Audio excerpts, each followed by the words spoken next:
y'all chain swinging, clang clang, and it costs a lot. Bitch, I'm always at the guala, yeah, and you are not badass beat. Keep on going till you hit the spot. Whoa, I'm a big bag hunter with the bow. She got a big bed, never drop it low. Mama called me and she happy with the grow. Never ever fall for a body that's a no. Stop thinking about a million options, so just talking to stop doing it. Assalamualaikum warahmatullahi wabarakatuh. Ketemu lagi nih bareng saya Arika Katrunada L di podcast kita hari ini. Dan tentunya kali ini saya tidak sendiri, saya bersama dengan saudari Ummul Aulia Irsal dan Intan Permatanara. Kali ini kita akan membahas tentang topik yang sangat menarik, yaitu rantai transport elektron. Nah, di sini saya ingin bertanya kepada saudari Ummul Aulia Irsal, apa sih itu rantai transport elektron?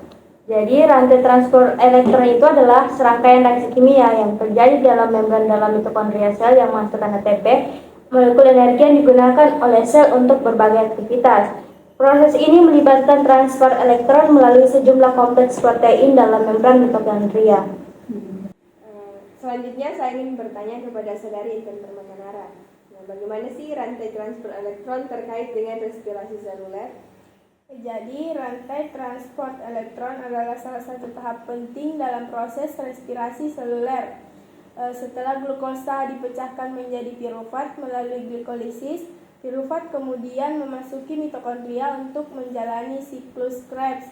Dalam siklus ini, molekul yang dihasilkan akan menghasilkan elektron yang kemudian ditransfer ke rantai transport elektron. Selanjutnya saya ingin bertanya kepada saudari Ummul Aulia Irsal. Nah, apa sih peran elektron dalam rantai transport elektron? Jadi, elektron yang dihasilkan dari molekul seperti NADH dan FADH2 yang terbentuk selama respirasi seluler ditransfer ke rantai transport elektron. Elektron ini bergerak melalui kompleks protein dalam rantai transport elektron dengan bantuan molekul seperti koenzim Q dan sitokrom C.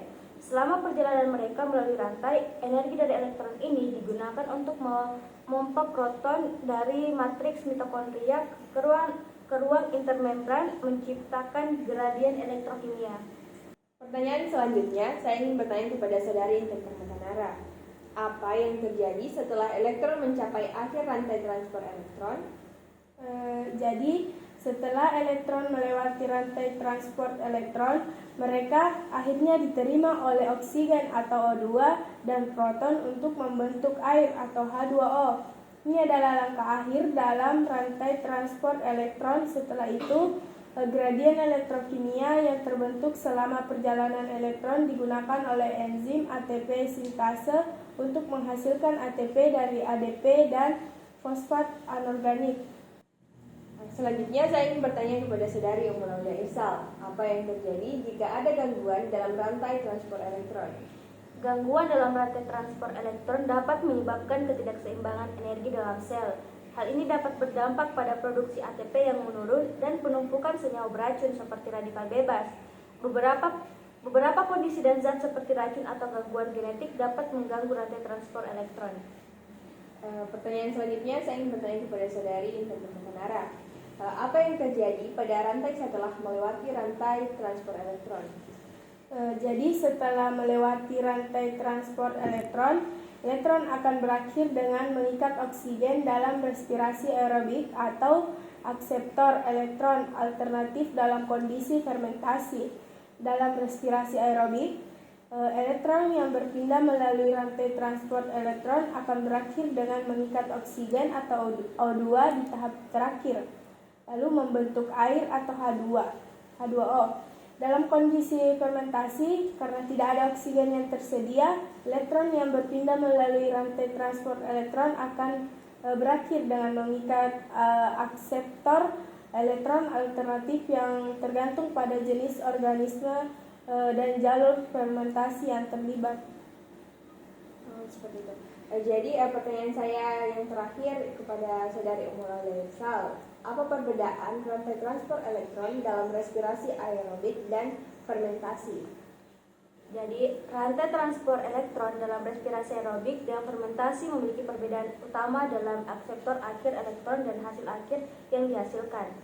Dalam respirasi aerobik, oksigen O2 bertindak sebagai akseptor elektron akhir, membentuk air sebagai produk sampingan. Sementara itu, dalam fermentasi, akseptor elektron akhir bervariasi tergantung pada jenis organisme dan jalur fermentasi yang terlibat. Hasil akhir fermentasi dapat berupa senyawa seperti asam laktat, etanol, atau senyawa organik lainnya. Oke, baik teman-teman. Jadi dari diskusi yang sudah lakukan, dapat saya simpulkan bahwa rantai transport elektron adalah serangkaian reaksi kimia yang terjadi di dalam membran dalam mitokondria, menghasilkan ATP sebagai sumber energi seluler. Kemudian rantai transport elektron terkait erat dengan proses respirasi seluler, di mana elektron yang dihasilkan dari molekul seperti NADH dan FADH2 ditransfer ke rantai transport elektron setelah melalui glikolisis dan siklus Krebs.